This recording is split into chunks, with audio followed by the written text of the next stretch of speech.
Di balik keheningan malam yang mencekam di sebuah sudut terpencil Bavaria, Jerman, terdapat sebuah rahasia yang telah terkubur selama puluhan tahun, terbungkus dalam pita magnetik yang usang dan penuh dengan distorsi suara yang tidak masuk akal. Kita tidak sedang membicarakan fiksi horor yang dirancang untuk menakut-nakuti penonton bioskop, melainkan sebuah realitas pahit yang dialami oleh Anneliese Michel, seorang gadis muda yang hidupnya berakhir tragis di tengah ritual eksorsisme yang sangat panjang dan melelahkan. Rekaman-rekaman suara asli yang tersisa dari sesi-sesi tersebut bukan sekedar dokumentasi audio biasa, melainkan bukti otentik dari penderitaan manusia yang melampaui logika medis saat itu. Banyak orang percaya bahwa rekaman yang beredar di publik hanyalah sebagian kecil dari apa yang sebenarnya terjadi, sementara bagian yang paling mengerikan dan bersifat nubuatan sengaja disembunyikan oleh pihak-pihak tertentu untuk menjaga stabilitas iman dan ketenangan masyarakat. Apakah suara-suara parau, gertakan gigi yang tidak manusiawi, dan geraman dalam berbagai bahasa kuno itu benar-benar berasal dari entitas gelap, ataukah itu manifestasi dari kerusakan saraf yang parah?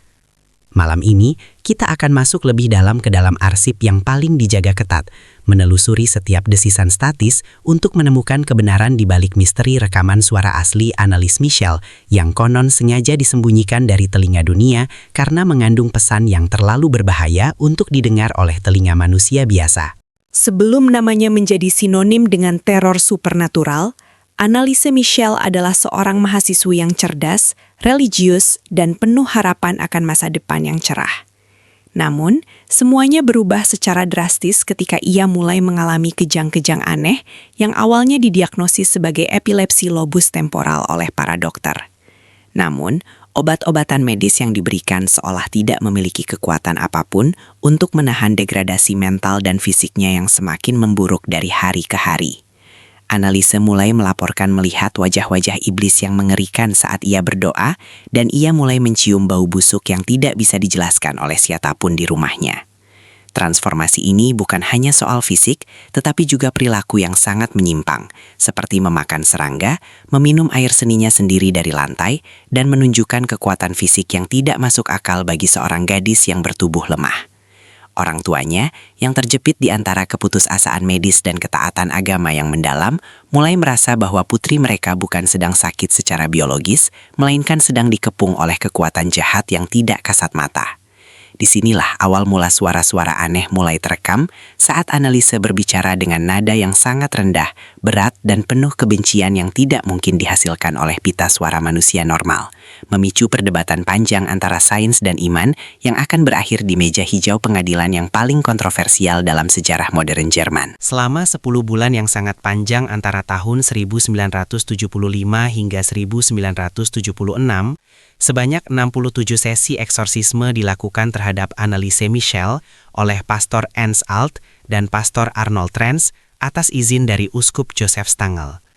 Dalam sesi-sesi yang sangat melelahkan ini, lebih dari 40 pita kaset digunakan untuk merekam setiap momen ritual tersebut, menghasilkan dokumentasi suara yang akan menghantui siapa saja yang mendengarnya.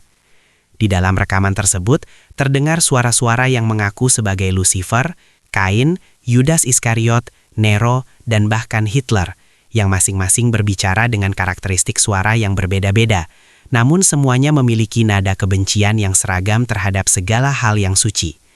Suara Anneliese berubah-ubah dari teriakan histeris menjadi geraman binatang buas yang sangat dalam, seringkali terjadi secara bersamaan, seolah-olah ada lebih dari satu kepribadian yang berebut kendali atas tubuhnya yang semakin kurus kering.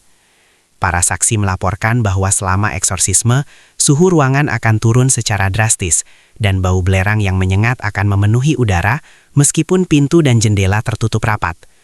Rekaman suara ini menjadi sangat krusial karena di dalamnya terdapat dialog-dialog yang sangat spesifik mengenai teologi dan ramalan masa depan gereja, yang menurut beberapa pakar konspirasi merupakan alasan utama mengapa sebagian besar isi rekaman tersebut tidak pernah dirilis secara utuh ke hadapan publik hingga hari ini. Pada tanggal 1 Juli 1976, Anneliese Michel ditemukan meninggal dunia di tempat tidurnya dalam kondisi yang sangat memprihatinkan, dengan berat badan yang hanya mencapai 30 kg saja. Autopsi menunjukkan bahwa ia meninggal karena malnutrisi dan dehidrasi yang parah akibat penolakan untuk makan selama berbulan-bulan karena ia percaya bahwa pengorbanannya akan menyelamatkan jiwa-jiwa yang tersesat di api neraka. Kematiannya memicu skandal besar yang mengguncang seluruh Jerman, membawa kedua orang tuanya dan kedua pastor yang terlibat ke meja hijau atas tuduhan pembunuhan karena kelalaian. Pengadilan tersebut menjadi salah satu persidangan paling aneh dalam sejarah, di mana rekaman-rekaman suara eksorsisme diputar sebagai bukti di hadapan para hakim dan jurnalis yang tertegun mendengarkan suara-suara mengerikan tersebut. Meskipun pihak pembela berargumen bahwa Anneliese benar-benar dirasuki dan bahwa ritual tersebut adalah atas keinginannya sendiri, pengadilan akhirnya memutuskan bahwa kematiannya seharusnya bisa dicegah melalui intervensi medis yang tepat. Mereka dijatuhi hukuman penjara yang ditangguhkan, namun luka emosional dan perdebatan yang ditimbulkannya tetap tidak pernah sembuh. Masyarakat terbelah menjadi dua kutub, mereka yang melihatnya sebagai korban fanatisme agama yang buta, dan mereka yang meyakini bahwa Anneliese adalah martir modern yang benar-benar bertarung melawan iblis nyata dalam sebuah peperangan spiritual yang tidak bisa dipahami oleh logika hukum manusia. Namun, di balik putusan pengadilan dan narasi resmi yang beredar, tumbuh sebuah teori konspirasi yang sangat kuat mengenai keberadaan pita-pita rekaman asli yang tidak pernah diputar di ruang sidang atau dirilis ke media massa.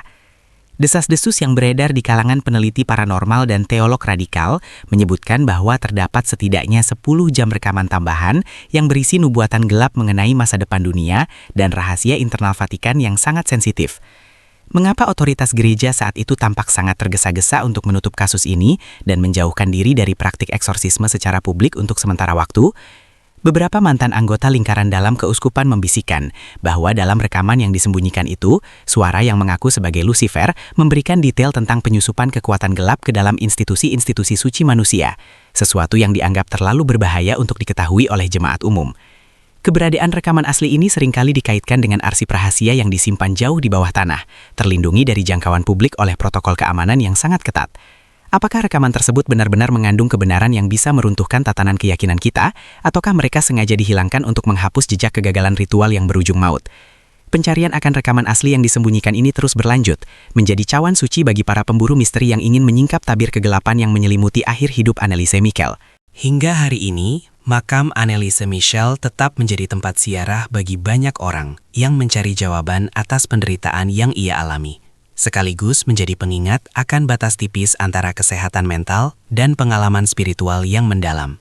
Warisan suara-suara yang terekam dalam pita kaset usang itu terus bergema di internet, menjadi subjek analisis bagi para ahli akustik, psikolog, dan pengusir setan di seluruh dunia, yang mencoba membedah setiap frekuensi suara yang dihasilkan. Meskipun ilmu pengetahuan modern mungkin telah mengkategorikan kasusnya sebagai psikosis atau epilepsi yang tidak terobati, aura misteri yang menyelimuti rekaman suara aslinya tetap tidak tergoyahkan oleh waktu. Apakah suara-suara itu adalah bukti nyata keberadaan entitas jahat di luar dimensi kita? Ataukah itu adalah teriakan minta tolong dari jiwa yang hancur oleh tekanan dogma dan penyakit yang tak terdiagnosis?